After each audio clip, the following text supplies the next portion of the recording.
করছি। সম্মানিত সুধীবৃন্দ, মাননীয় প্রধানমন্ত্রী, এই নেত্রী আছে কমছে নেত্রী আরো জোরে হচ্ছে না তো সারা বাংলায় সারা ঢাকায় জয় বাংলা জয় বঙ্গবন্ধু শুভেচ্ছা স্বাগতম শেখ হাসিনার আগমন বারবার দরকার শেখ হাসিনার সরকার জয় বাংলা জয় বঙ্গবন্ধু। টাইম নাই। বিসমিল্লাহির রহমানির রহিম। আজকের এই সভা সভাপতি উপস্থিত আমার সহকর্মীবৃন্দ, নির্বাচিত প্রতিনিধিবৃন্দ এবং এই এলাকাবাসী এবং আমার বাংলাদেশ আওয়ামী লীগের এবং সহযোগী সংগঠনের নেতৃবৃন্দ, কর্মী ভাই ও বোনেরা আমার, আসসালামু আলাইকুম। আজকে এখানে আপনাদের মাঝে আসতে পেরে আমি অত্যন্ত আনন্দিত। একদিন যে জায়গাটা আগুনে পুড়ে অনেক মানুষ নিঃস্ব হয়ে গিয়েছিল, আজকে তাদের পুনর্বাসনের জন্যই আমরা পদক্ষেপ নিচ্ছি। আমি আমার বক্তব্যের শুরুতে পরম শ্রদ্ধাভরে স্মরণ করছি সর্বকালের সর্বশ্রেষ্ঠ বাঙালি জাতির পিতা বঙ্গবন্ধু শেখ মুজিবুর রহমানকে। আমি শ্রদ্ধা জানাই জাতীয় চার নেতা 30 লক্ষ শহীদ, 2 লক্ষ মা বোনের প্রতি। 1975 সালের 15ই আগস্ট যেদিন ঘাতকের নির্মম বুলেটে হারিয়েছিলাম আমার বাবা মা ভাইদেরকে। জাতির পিতা বঙ্গবন্ধু শেখ মুজিবুর রহমান বাংলাদেশের রাষ্ট্রপতি, তাকে নির্মমভাবে হত্যা করা হয়েছিল। একই সাথে হত্যা করা হলো আমার মা ফজিলাতুন্নেসা মুজিব সহ আমাদের পরিবারের সদস্যদের। 15ই আগস্টে যারা শাহাদাত বরণ করেছেন, আমি তাদের আত্মার মাগফিরাত কামনা করি। জনগণের ভোট ভাতের অধিকার আদায়, গণতন্ত্র প্রতিষ্ঠা করার সংগ্রাম করতে গিয়ে আমাদের বহু মানুষ জীবন দিয়েছে। 21শে আগস্ট সেই ভয়াল গ্রেনেড হামলা, সেই হামলায়ও আমাদের 22 জন নেতাকর্মী, আইবি রহমান সহ তারা জীবন দিয়েছে। আমরা বেঁচে গিয়েছিলাম। আমার এখনও মনে আছে আমাদের ঢাকার মেয়র, তদন্ত মেয়র হানিফ ভাই, সে এবং আমার সাথে নজিব আছে এখানে এবং আমাদের আরও কর্মীরা, তারা আমাকে মানব ঢাল রচনা করেছিল।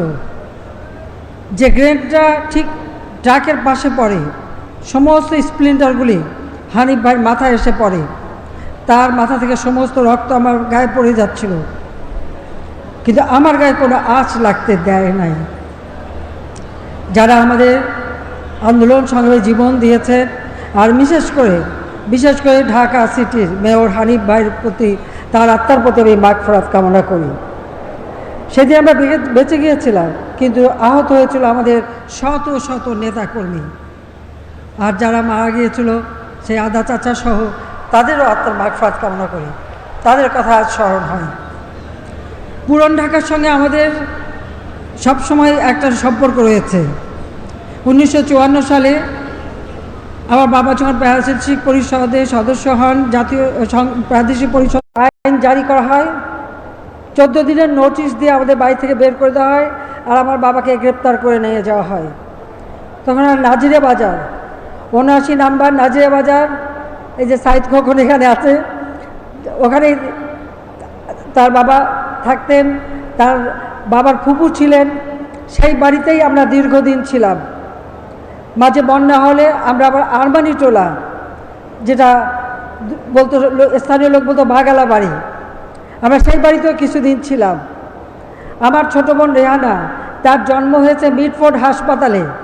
সে কিন্তু সম্পূর্ণ এই পুরান ঢাকার মানুষ, এই মিটফোর্ড হাসপাতালেই তার জন্ম। যদিও রাসেলের জন্ম ঢাকায়, কিন্তু ধানমন্ডিতে। কাজে পুরান ঢাকার সঙ্গে আমাদের একটা আলাদা নারীর টান আছে। কাজে এই অঞ্চলের মানুষরা ভালো থাকুক, সেটাই আমাদের লক্ষ্য। আর সেই চিন্তা করেই আমি জনগণ যাতে যথাযথ সেবা পায়, যেহেতু স্বাধীনতার পর ঢাকা শহর বর্ধিত হয়ে যায়, ঢাকায় লোক সংখ্যা বাড়ে, সেটা বিবেচনা করে ঢাকাকে আমি দুই ভাগে ভাগ করে দেই।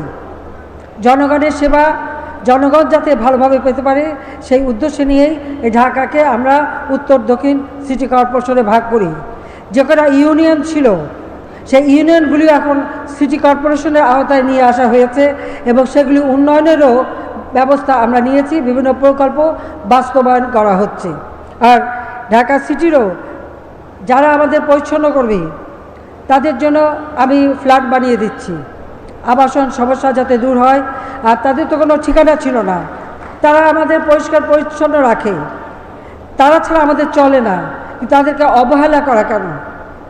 আমি প্রত্যেকের ওই পদবিও বদলি করে দিয়েছি, পদবি বদল করে একটা সম্মানজনক পদবি যাতে সে ব্যবস্থাও করে দিয়েছি। ঢাকা শহরে পূর্ব পশ্চিমের রাস্তায় ছিল না, আমরা ধীরে ধীরে সেই রাস্তা, ওভারপাস, এদিকে মেট্রো রেল, এক্সপ্রেসওয়ে, বিভিন্ন পরিকল্পনা আরও রয়েছে। সেটা হয়ে গেলে আরও যোগাযোগ ব্যবস্থা উন্নত হবে। ওই বাঁধের উপরে রাস্তা সেগুলো আমরা নির্মাণ করে দিয়েছি। কেন্দ্রীয় কারাগার এখান থেকে সরিয়ে কেরানীগঞ্জে নেওয়া হয়েছে। সেই কেন্দ্রীয় কারাগারে যেখানে জাতির পিতা বঙ্গবন্ধু শেখ মুজিব দীর্ঘদিন সেখানে দেওয়ানি এবং আরেকটা ছিল সেল, এই দুটি জায়গায় বেশি ওনাকে বন্দি করে রাখা হতো। তার পাশেই ছিল পাগলাগারদ।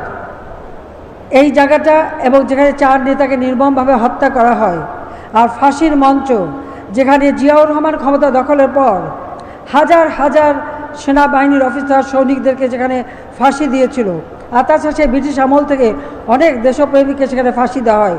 সেই ফাঁসির জায়গা, এই সব জায়গা মিলে আমরা স্মৃতি সংরক্ষণ করার ব্যবস্থা করেছি।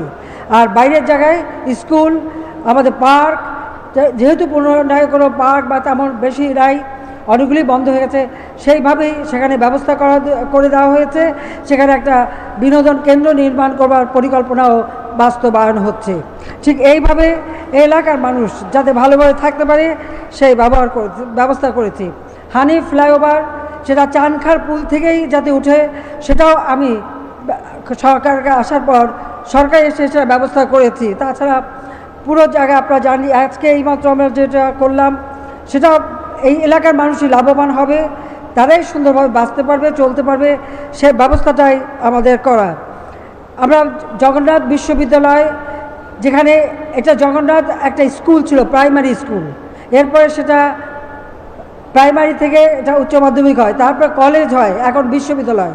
এতটুকু জায়গা, বিভিন্ন জায়গায় হোস্টেল ছড়ানো ছিটানো এবং আরও অন্য জায়গায় চায়, সেই জন্য সব কিছু এক জায়গায় করে একটা ভালো ক্যাম্পাস এবং আধুনিক সকল সুবিধা, সেখানে ছাত্রদের আবাসস্থল, ছাত্রীদের আবাসস্থল, শিক্ষকদের আবাসস্থল, শিক্ষার জন্য একেবারে আধুনিক সুন্দর প্রযুক্তি দিয়ে সেইভাবেই একটা ক্যাম্পাস তৈরি করা।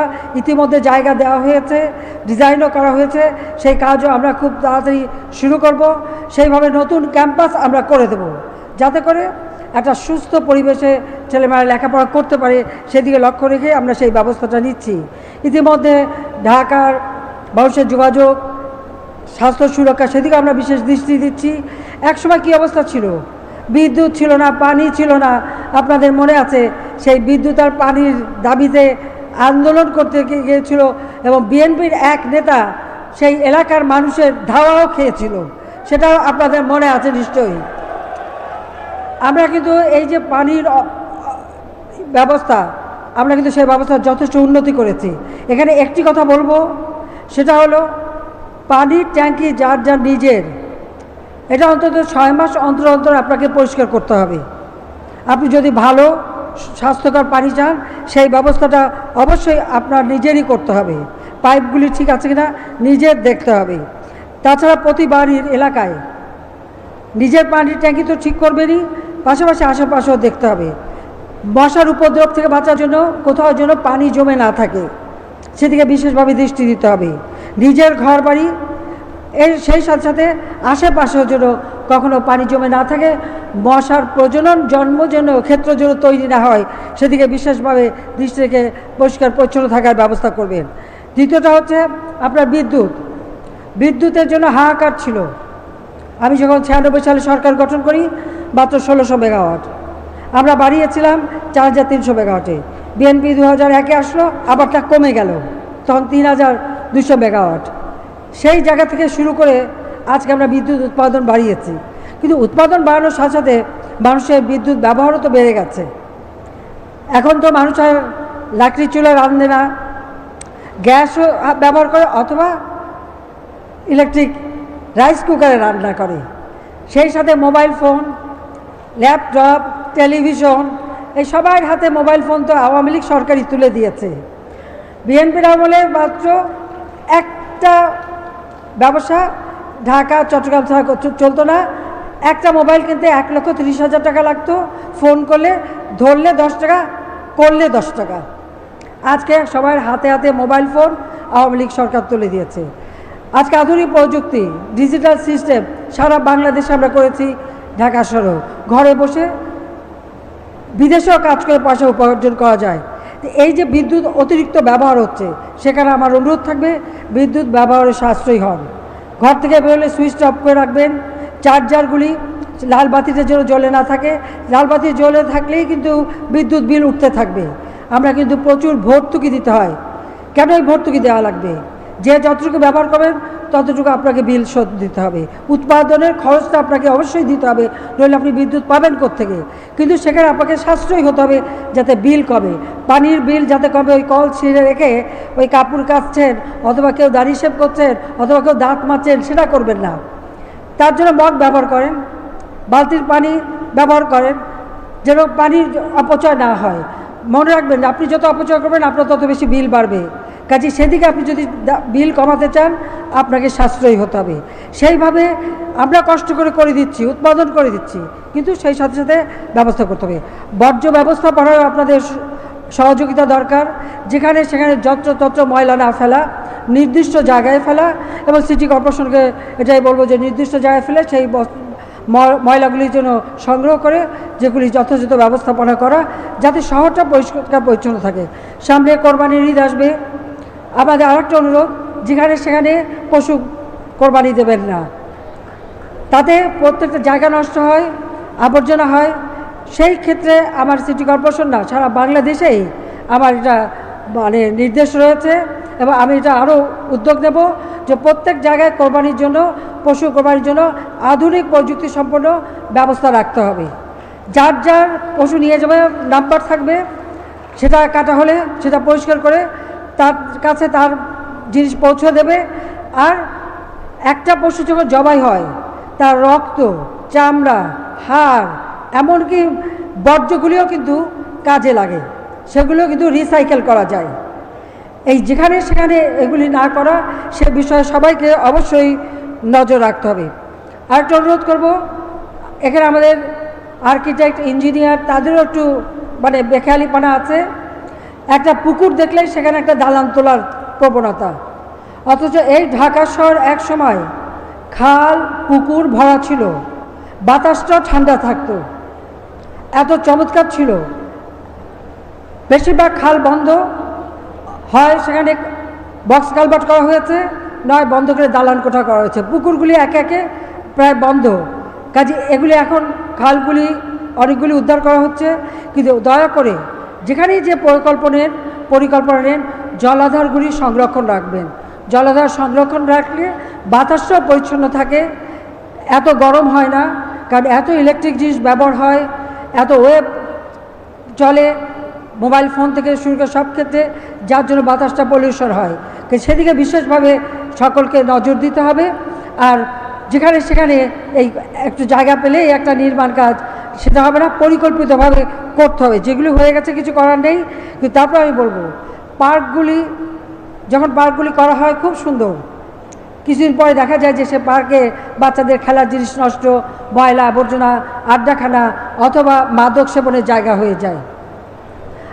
এখানে আমাদের ওয়ার্ড কমিশনার আছেন, সিটি কর্পোরেশন আছেন এবং স্থানীয় লোক আছে। আপনার যার যার এলাকা অবশ্যই আপনাকে দেখতে হবে এই পার্কগুলি যেন এভাবে যথেচ্ছাচার ব্যবহার না হয়, মাদকা সেবনের জায়গা না হয়, আর সেই জায়গাগুলি যেন নষ্ট না হয়। যার যার ওয়ার্ডের সৌন্দর্য বর্ধন, পরিচ্ছন্নতা এবং সেগুলিকে সুন্দর করা, এটা কিন্তু প্রত্যেকের দায়িত্ব। মনে রাখতে হবে জনগণ ভোট দিয়ে আপনাদেরকে নির্বাচিত করেছে, যে আপনার এটা দায়িত্ব এই কাজগুলি করার। সেইভাবে আপনারা যদি উদ্যোগ নেন অবশ্যই সরকারের পক্ষ থেকে সব রকম সহযোগিতা বা সিটি কর্পোরেশন থেকে সেই সহযোগিতা আপনারা পাবেন। পার্কগুলি পরিষ্কার পরিচ্ছন্ন রাখবেন, সেটাই আমরা চাই। ইতিমধ্যেই আমরা চাই যে আমাদের দেশ যত উন্নতি হচ্ছে, মানুষের অর্থনৈতিক কার্যক্রম বাড়ছে, সেই সাথে তাল মিলিয়ে চলতে হয়। ইতিমধ্যে মেট্রো রেল আমরা করে দিয়েছি এবং এটাতে একটা শেষ হয়েছে, ঢাকা শহরে আরও কয়েকটা মেট্রো রেল হবে, কিছু উপর দিয়ে যাবে, কিছু পাতাল দিয়ে যাবে, সেইভাবে কিন্তু আমরা পরিকল্পনা করেছি, সেইভাবে পরিকল্পনা মাফিক আমরা এগিয়ে যাব। এলিভেটেড এক্সপ্রেসওয়ে করে দিয়েছি, ঢাকার সঙ্গে অন্যান্য জেলা সংযোগ সেটা যাতে আরও সহজ হয় সে ব্যবস্থা করা হচ্ছে। আর ঢাকার আশেপাশে 4টা কর্নারে 4টা হোলসেল মার্কেট, শুধুমাত্র কারওয়ান বাজার বা একটা জায়গার উপর নির্ভরশীল থাকে, লোক সংখ্যা বেড়ে গেছে, সেটা না করে আমরা 4 জায়গায় 4টা হোলসেল মার্কেট করে যাতে মানুষ বাইরের থেকে পণ্য আনতে পারে, আবার সহজে মানুষ সেটা কিনতে পারে এবং পরিবহন করতে পারে, সেই সুযোগটা সৃষ্টি করার ব্যবস্থাও আমরা নিয়েছি।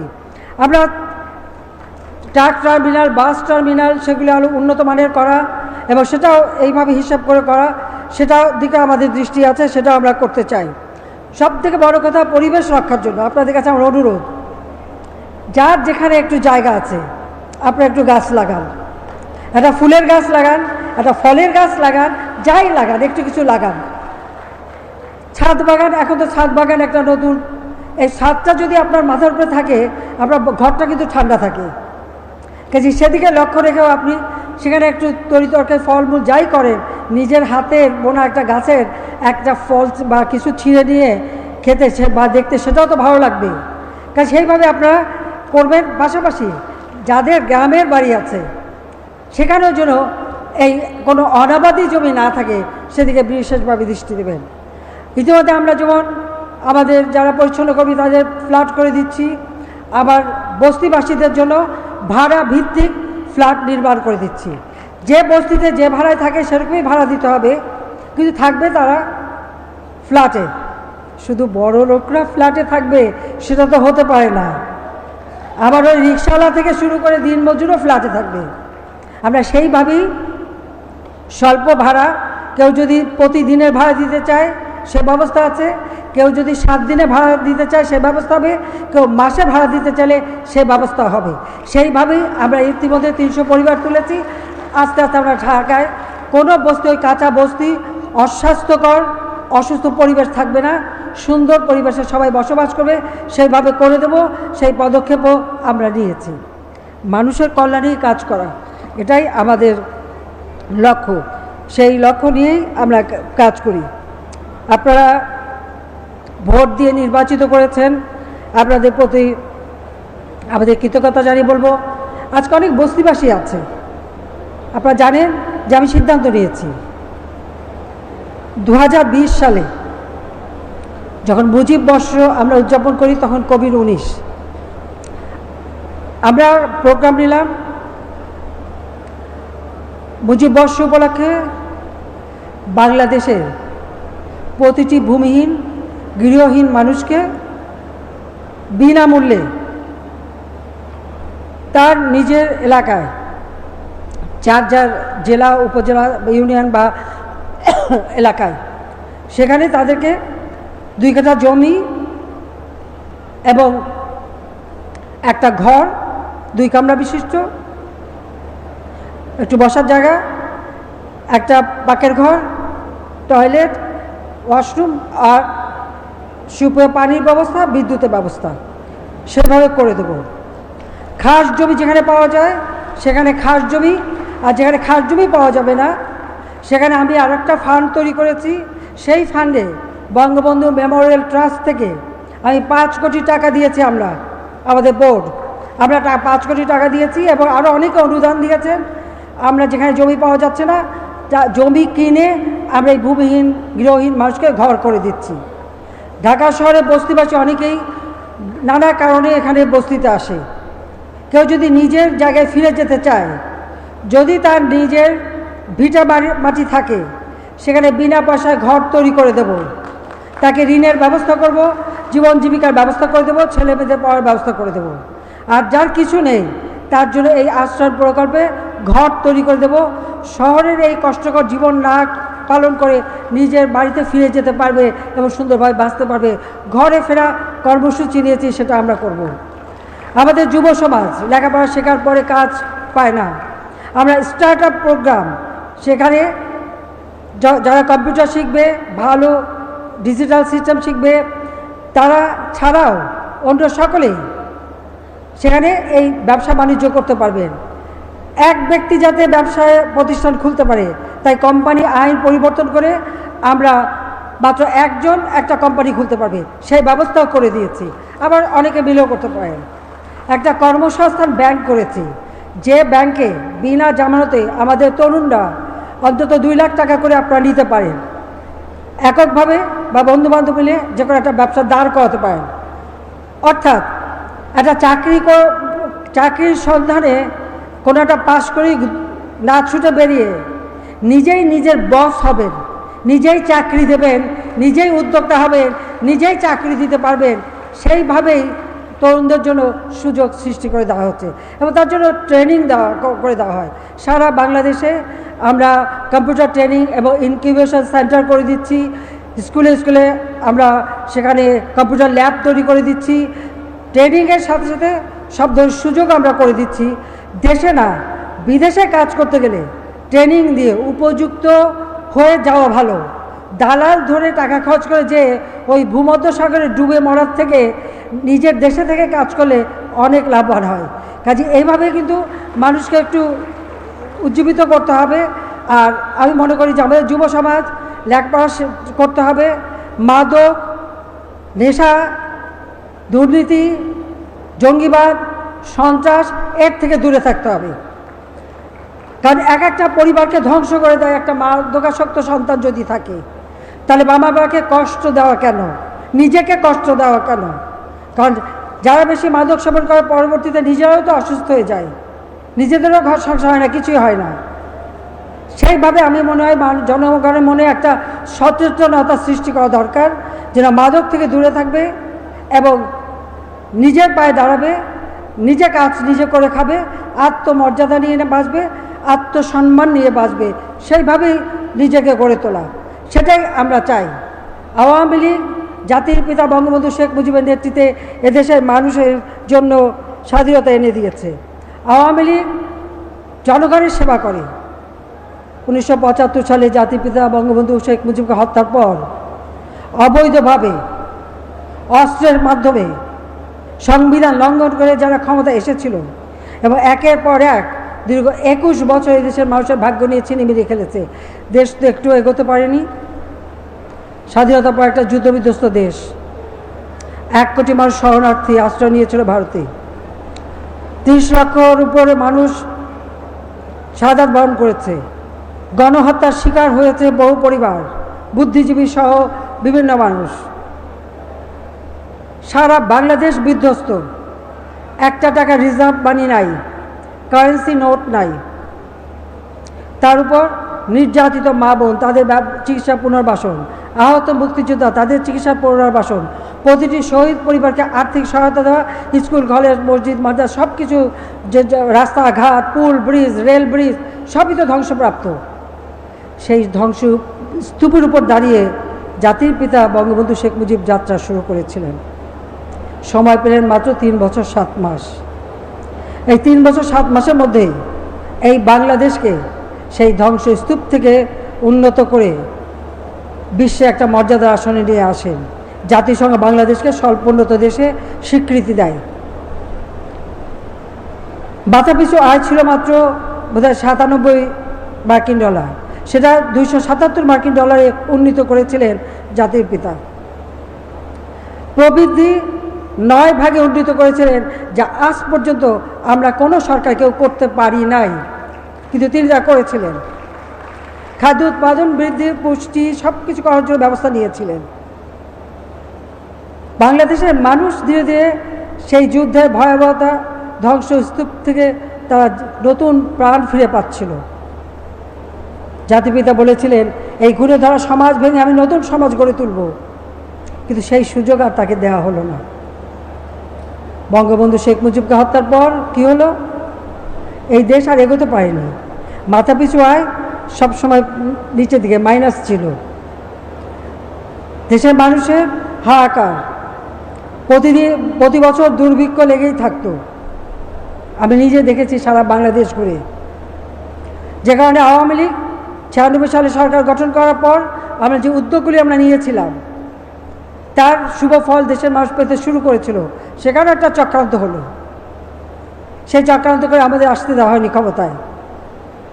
আবার 8 বছর আমি ধন্যবাদ জানাই আমাদের ঢাকা আওয়ামী লীগ, মহানগর আওয়ামী লীগের নেতৃবৃন্দ, কর্মী ভাই আর সহযোগী সংগঠন নেতৃবৃন্দ কর্মী ভাইকে 2007-এ যখন আমাকে গ্রেপ্তার করা হয় তখন তারা তার প্রতিবাদ করেছেন। তখন অনেকেই অনেক রকম মন্তব্য করেছেন, কিন্তু আমাদের যারা নিবেদিত প্রাণ কর্মী তারা কিন্তু ঠিক ছিলেন। একই 15 দিনের মধ্যে 25 লক্ষ সিগনেচার কালেক্ট করে সেই তত্ত্বাবধায়ক সরকারের অফিসে নিয়ে যান। ঢাকা বিশ্ববিদ্যালয়, রাজশাহী বিশ্ববিদ্যালয়, বিভিন্ন বিশ্ববিদ্যালয়ের ছাত্র শিক্ষক তারাও আন্দোলন করেন, আর যার ফলে আমরা আবার গণতন্ত্র ফিরে পাই। সেই গণতন্ত্রে আমরাই লড়াই করেছি, আমাদেরই মানুষ জীবন দিয়েছে এবং গণতান্ত্রিক ধারা অব্যাহত আছে। 2008-এ নির্বাচন হয়, সেই নির্বাচনে আওয়ামী লীগ এককভাবে 233টা সিট পেয়েছিল এই 300 সিটের মধ্যে, আর বিএনপি তাদের 20 দলীয় জোট জামাত সহ সিট পেয়েছিল মাত্র 30টি। ওই 30টি মাত্র সিট পেয়েছিল। এরপর থেকে তারা নির্বাচন বিমুখ, নির্বাচন ঠেকাও, নির্বাচন বন্ধ করো। আর এই দেশটা তো তারা কোথায় নিয়ে গিয়েছিল? সন্ত্রাস, জঙ্গিবাদ, অস্ত্র চোরা কারবারি।